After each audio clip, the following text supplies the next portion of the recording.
ସାନ ବାପା ହେଉଛନ୍ତି ଆଉ ପୁଅଙ୍କ ସହିତ ଆସିଛନ୍ତି ଆମ ଘରକୁ ସକାଳେ ସକାଳେ କୁଣିଆ ତ ଆସିଛନ୍ତି, ହେଲେ ଆମ ବାବୁ ତ ଶୋଇଛନ୍ତି। ଭେଟ ହେବେ କେମିତି?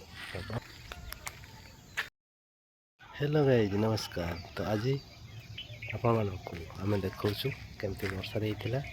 ତ ଏଇ ଦେଖନ୍ତୁ ଏମିତି ବର୍ଷା ହେଇଛି ଆମ ଆଡ଼େ ଆଜି। ଏମିତି ଆମ୍ବ ଫୁଲ ହେଇଛି, ସବୁଆଡ଼େ ଫୁଲ ହେଇଛି। ହେଇଟା ଦେଖନ୍ତୁ,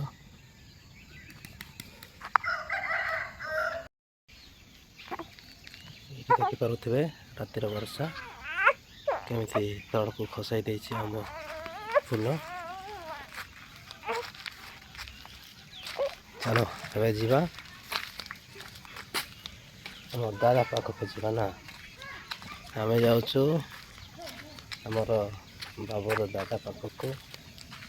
ଚାଲିଲୁ ଏବେ, ଆପଣମାନେ ଭିଡ଼ିଓରେ ବନେଇ ରହନ୍ତୁ। ଆମେ ଯାଉଛୁ।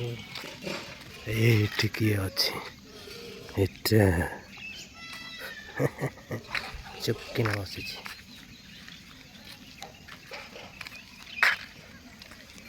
ତ ଆମେ ଯାଉଛୁ, ଧୀରେ ଧୀରେ ଯାଉଛୁ ମୋର ଦାଦାଙ୍କ ପାଖକୁ। ଏଇଠି ପହଞ୍ଚିଛୁ ଆମ ଘରକୁ। ଏଟା ଦୌଡ଼ି ଦୌଡ଼ି ଯାଉଛି, ପହଞ୍ଚି ଯାଇଛି ବାବୁ ସାଙ୍ଗରେ। ଆମେ ବୁଲିବାକୁ ଆସିଛୁ।